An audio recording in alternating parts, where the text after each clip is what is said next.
I think, kind of what I expected. The older guys, football IQ is growing, good effort. We had some of the older guys that didn't go through spring, so there's a little rust there you can see. And so you're seeing a little progression from them each day, which is good, which I expected. We got a large amount of young guys on this team, so, they've got talent, but their football IQ and their ability to focus for long periods of time are lacking at times. So, completely different than last year in the sense that we had an older group. So now you got to really stay on those kids. But I do like the potential of those young guys. Brian Green's been a great addition. So you feel like you got, if everybody's healthy, 4 interior guys that have played, have been in the fire. Now you're looking at like a Gino, a Fincher, a Wigginton, a Brunning, somebody of that nature to step up. If you can get 5 guys inside there, you feel pretty good about it. I got 4 guys snapping, so you feel good that you got enough guys that can snap if something happens to your centers. At the tackle, Horst and Spencer have been very, very solid. Spencer continues to mature. And then Baldwin and Boyd are the guys that you really need to step up. You want to have it, at least 3 that you're really feeling good about, and then hopefully the 4th one can keep coming along. And again, some of those young kids have some ability, they're just not ready yet. But I think we have enough guys that this is their 2nd year that they need to come along and be ready to go if they're pressed into play. If you're an older guy, you should be, playing left and right, that should never be a question. We do that. But then being able to play center and guard, so like Brian Green can play center and guard, Samac can play center and guard. Gino could play center and guard. Fincher could play center and guard, so that's important for us. The hard part is, if you don't have big guards, it's hard to find guys that can go out to tackle. It's easy to put a tackle to guard or guard center. So we got plenty of guys that can play interchangeable in the interior. Yeah, I kind of have them on a little bit of a pitch count, making sure we don't wear them down. But the flip side of that is he's a little rusty. It's been a while, and, his 4th practice was better than his 1st practice, so that's what you want to see. And if he just keeps that progression, I think he'll be good. Brian Green? No, Brunning. Yeah. Yes. Brunning's full-time with us. Yes. So, he's got good length and he's got pretty good feet, And so, he shows some flashes to where you want to get him some reps and see what he can do. So we'll see how far he comes along.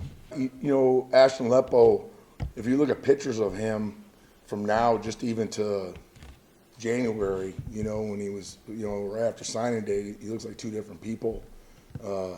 You love his athleticism. His power in the weight room is really good. Now he's got to be able to take the mental part of it and continue to excel. Braden Miller from Colorado probably was the most advanced football IQ-wise of all the guys. His high school coaches did a great job. He trains this place called 6-0 Matt McChesney to play in the NFL, and he did a really good job with him. Christian Phillips, Big Dooley, I'll tell you, he's a 350-pound man that really moves well, got really good feet, so really pleased with him, in that aspect. We got some other younger guys, too, that were walk-ons that have done a nice job. So Brocious came in from Arizona, and he's a big, strong kid at the interior as well. So strength coaches were very happy with their baseline was higher than any freshman we've had since we've been here in the weight room, which is good. So now we just got to get them to catch up in the football world. We love to do that. You got to win the game, obviously. So you hope going in the game that you've got 7 or 8 guys that are going to play. And then if the game allows it, try to get some of those other guys reps. Sometimes that doesn't happen, So, yes, we'd love to get as many reps as I can to as many guys before we go into conference play, but it's still going to be dictated on what's going on the field. Sure. Every rep we get from walkthroughs on up are critical for these guys, especially the young guys. It's a lot different for them coming from high school to here. So every rep counts, and those scrimmages are as close as we can get to games. College football, we're the only ones that don't have any kind of a competition between somebody else before a game. High school, you got the jamborees and scrimmages, and NFL, you got preseason games. for us, the first time you see somebody else, it's real, it's live, it counts. So we got to do a great job in our scrimmages and our practices. I wouldn't say more important, but I would say more challenging. So like if we see each other again in about 3 weeks, you might see me age more than normal. So that's been happening for sure. So yeah, it's just like anything else, right? If you look at my room, I think if I'm saying this correctly, I think I got 12 or 13 guys that are first year or redshirt freshmen. That's a lot, but that's okay. That's why they have coach in front of my name. I got to get them ready to go. So it's more challenging, but at least you're working with some good bodies, so we got to make it happen. Really in everything he does, he's the first guy in the building. He's getting extra work in, he's taking care of his body. He's in better shape. His football IQ has grown. His effort, leadership, all those things have taken a turn. I think back to my first day when I had my first meeting, and he was sitting in the very back with his head down pouting, and he didn't even know who I was. And I was like, man, that guy's going to be a problem, and then he's come, 180, 300, whatever you want to say. He's really matured quite a bit, so I'm proud of him, and I'm excited to see what he can do. Well, I've been in offenses where you had one guy, like, Ken. I've been in offenses where we've had two great backs and played both of them.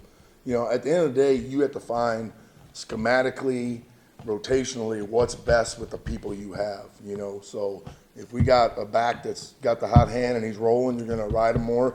If you think the combination of bringing two different guys in there helps us, and that's what you do. So it's really understanding our personnel and finding the best way to get the most out of them. He's been great, and I don't know if any of you guys seen his little before and after pictures, on social media. He's in great shape, physically ready to go. He had some cleanup surgeries and stuff like that in all season, and he feels good. And he actually, for the first time, is starting to speak up and accept some leadership role on this O-line, which is important. So he's a big part of what we do, and I like where he's at right now. Yeah, obviously we can't speak about anybody individually, but we're as Coach says, we're going to recruit nationally. So if there's good players, we'll go try to get them. This staff has a lot of experience in the South. If you go down the list, a bunch of us have coached in the South, so you have relationships with people, which helps. So we're just trying to find the best players that fit us the best and go after them, And there's a lot of great things to sell here at Michigan State, and not only where we're at now, but what the future holds. So, my expectation is to have great success in recruiting. Coming off that COVID year, which I don't even like to think about it because that was so poor, you had to sell the hope, right? And now this year we had some positive things happen on the field, so kids can see where this thing's going. But now it's our job to keep maintaining that.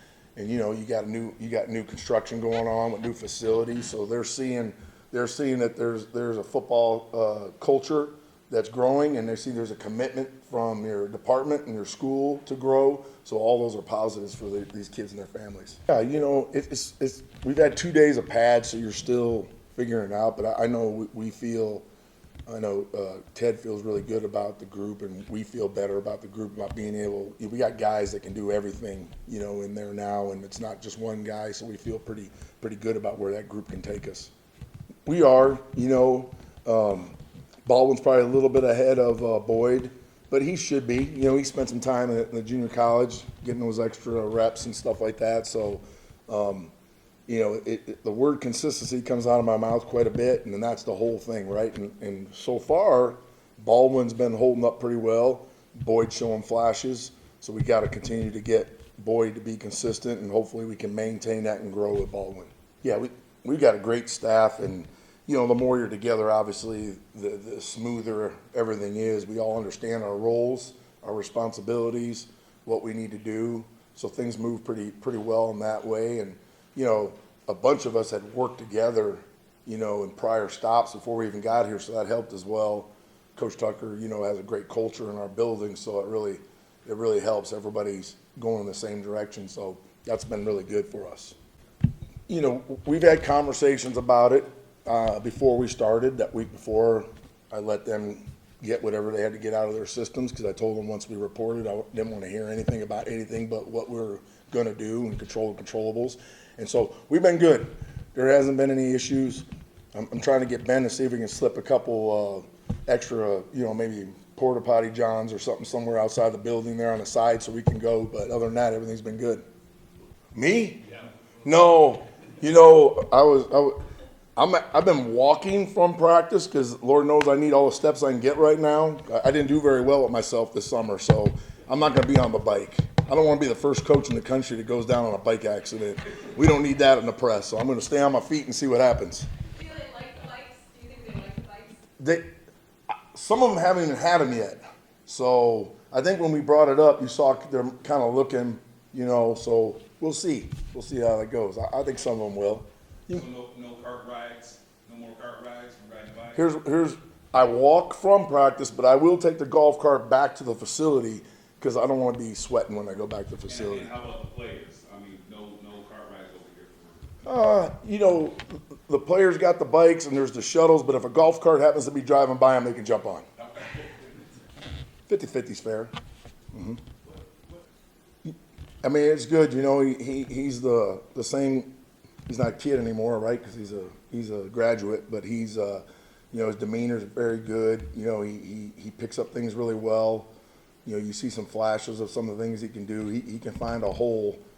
I don't know if I should say this, but sometimes you see, like, if you've ever seen a mouse and they go under a door or and like, how the heck did they get through that? Sometimes I see that from Broussard, like, how did he find that and get there? So he's done some really good things in this camp. He's shown good hands. So we're really happy to have him here with us.